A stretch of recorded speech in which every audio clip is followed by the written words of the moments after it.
Praise the lord.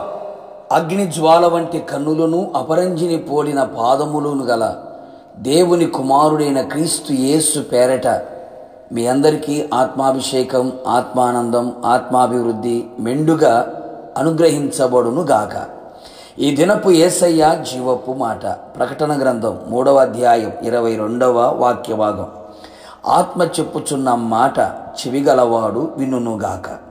అనుదినము ఆత్మతో నింపబడి నడిపించబడుచు ఆత్మలో వర్ధిల్లుచు ఈ ఆత్మీయ యాత్రలో ఆనందముతో యేసు వైపు చూచుచూ నడిపించబడుచున్న ఆత్మ సంబంధులారా, ఈ ఆధ్యాత్మిక జీవితంలో పరిశుద్ధాత్మ అనుభవాలను కొనసాగుచున్న మనం ఆత్మదేవునికి అప్పగించుకొనవలెను.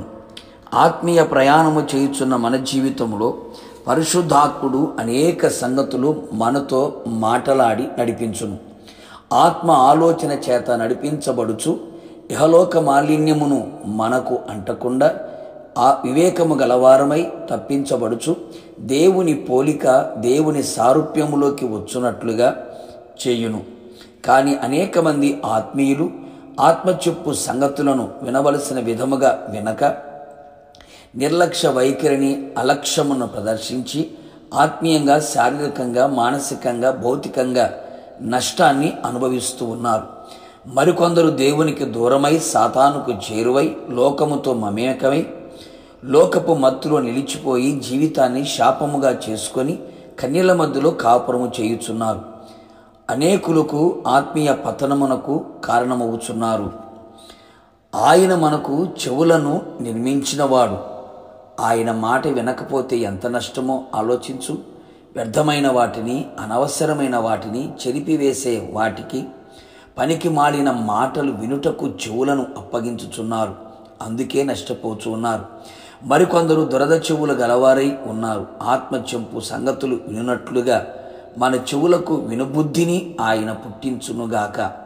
ఆత్మచెప్పు సంగతులు విని గ్రహించున్నట్లుగా చెవులు తెరవబడునుగాక. ఆయన చెప్పే ప్రతి మాట ఏది తప్పిపోకుండా మన చెవులలో నాటబడునుగాక.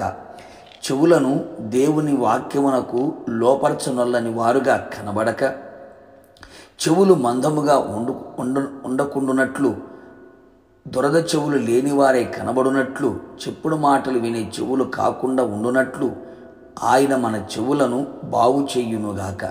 మన చెవులను తెరువునుగాక. సున్నతి చేయబడిన చెవులు గలవారమై పరిశుద్ధపరచబడిన చెవులతో ఆత్మ చెప్పు ప్రతి మాటను వినున్నట్లుగా, గ్రహించున్నట్లుగా జాగ్రత్త పడెదము. ఈ కడవరి దినములలో అపవాది స్వరమును వినక ఆయన స్వరమును విని నడిపించబడి లోబడి జీవించెదము. ఆత్మ సంబంధమైన ప్రతి మాటను విని ఆత్మీయ జీవితమును సరిచేసుకొనుచు, కట్టుకొనుచు, చక్కదిద్దుకొనుచు ప్రభు రాకడ కొరకు సిద్ధపడెదము.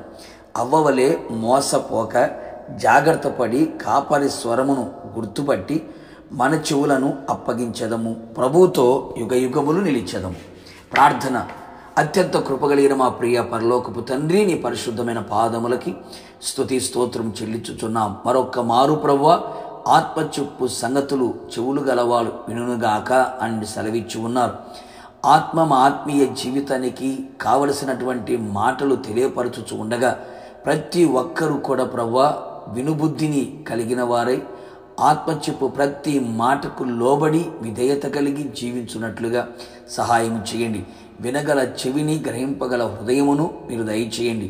ప్రతి మాట మా చెవులలో నాటబడినట్లుగా మీరు చేసి మీ ఆత్మ ఆలోచన చేత నడిపించబడి రాకడకు సిద్ధపడినట్లుగా కృప దయచేయమని యేసు నామములో అడిగి పొందుకున్నాము తండ్రి, ఆమేన్. నిశ్చయముగా మీరును మీ కుటుంబ సభ్యులందరూ ఆత్మచెప్పు ప్రతి మాట చెవిగలవారై విందురుగాక.